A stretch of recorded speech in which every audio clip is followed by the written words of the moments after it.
अर्थसंकल्पाच्या आदल्या दिवशी सोन्यानं उसळी घेतली आहे। सोन्याचे दर तोळ्यामागे वाढले आहेत। दर वाढल्यानं सोने खरेदीवर परिणाम अपेक्षित आहे। सोन्याचा दर 84,000 प्रति तोळ्याच्या पलीकडे पोहोचलाय। आंतरराष्ट्रीय घडामोडींचा सोन्याच्या दरावर परिणाम होत असतो। दरम्यान बजेटमध्ये म्हणजेच केंद्रीय अर्थसंकल्पात या निमित्तानं गुंतवणुकीच्या रूपानं काही निर्णय होत आहेत का, याकडे सराफा बाजाराचं बारीक लक्ष आहे।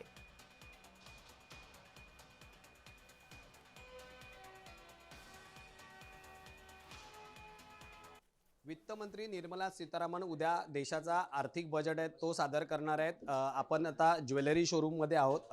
काही व्यापारी आणि ग्राहक जे सोने दागिने खरेदी करायला येतात त्यांच्या काय माफक अपेक्षा आहेत, त्यांची काय इच्छा आहे की आता सोन्याचे जे भाव वाढत आहेत त्या संदर्भात त्यांचं काय म्हणणं आहे ते आपण जाणून घेऊया।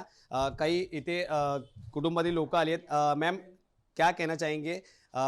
जिस तरह से सोने और चांदी के दाम बढ़ रहे हैं, कल बजट पेश होने वाला है, वित्त मंत्री निर्मला सीतारामन कल बजट पेश करने वाली है, आपको क्या लगता है, क्या उम्मीद है आपको?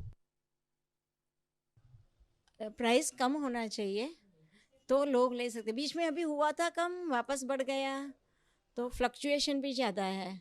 इथे व्यापारी आहेत त्यांच्यावर आपण जाणून घेऊया। सर, आपका नाम?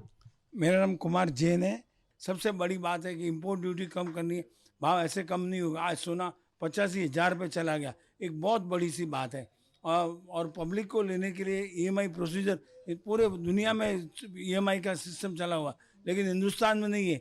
हिंदुस्तान में आदमी, सरकार किसके भरोसे सोना लेवे? या तो अपना पुराना गोल्ड ला के लेवे, या किसी तरह सॉल्यूशन नहीं है उसका। सरकार इंपोर्ट ड्यूटी घटावे या किसी तरह से उसको भाव को कम करे तो भाव कम होगा, नहीं तो लोग सोना नहीं ले पाएंगे। सोना एक बहुत अच्छा इन्वेस्टमेंट भी है।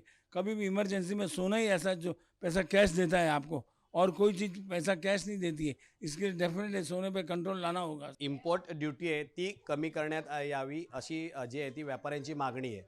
व्हिडिओ जर्नलिस्ट स्वप्नील मोरेसह मी महेंद्र जोईल, जय महाराष्ट्र न्यूज, मुंबई।